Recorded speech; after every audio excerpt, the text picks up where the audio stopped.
let me just ask for, because again, there's a bunch of indie developers listening to this. I saw that a lot of solo developers are out there that are using Unreal Engine that they're basically creating video games solo.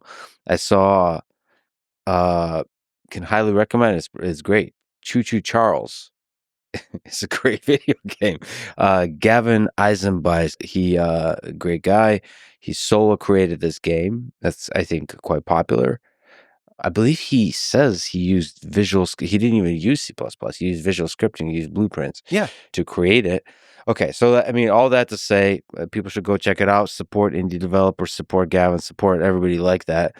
I think it's important to say because there's so much genius and artistry out there that we want to support the crazy dreamers out there. Anyway, all that to say, what are the ways you think Epic can support indie developers like that? People like Gavin, like give them superpowers to create games from which they can make, at the very least, enough money that they can keep doing their art.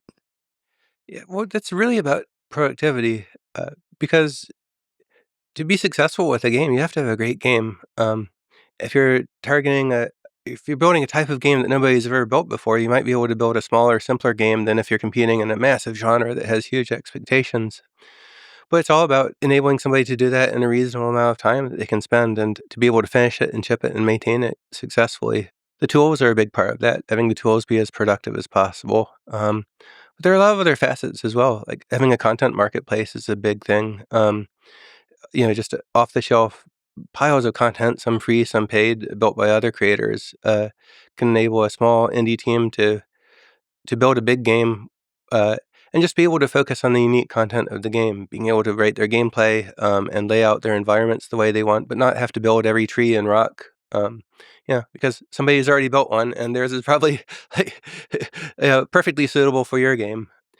And over time, there'll be more and more. There's also a lot of indie developers living as content creators. They'll be releasing content on Fab Marketplace or the Unity Asset Store and earn a living for that. But specialization of labor is a really, really valuable thing. In the early days, pretty much one person would build one game. Like that's how a lot of the games were built in the 1980s. Over time, you had a separation where artists became specialized, and then programmers, and then gameplay programmers, and engine programmers. Now you have technical artists, and you have dozens of different specialties contributing to a AAA 3D game now. And the more we can modularize those bits of content, so you could get something off the shelf rather than having to build it, or have the engine synthesize it for you, the more we can enable creators to create stuff fast and successfully.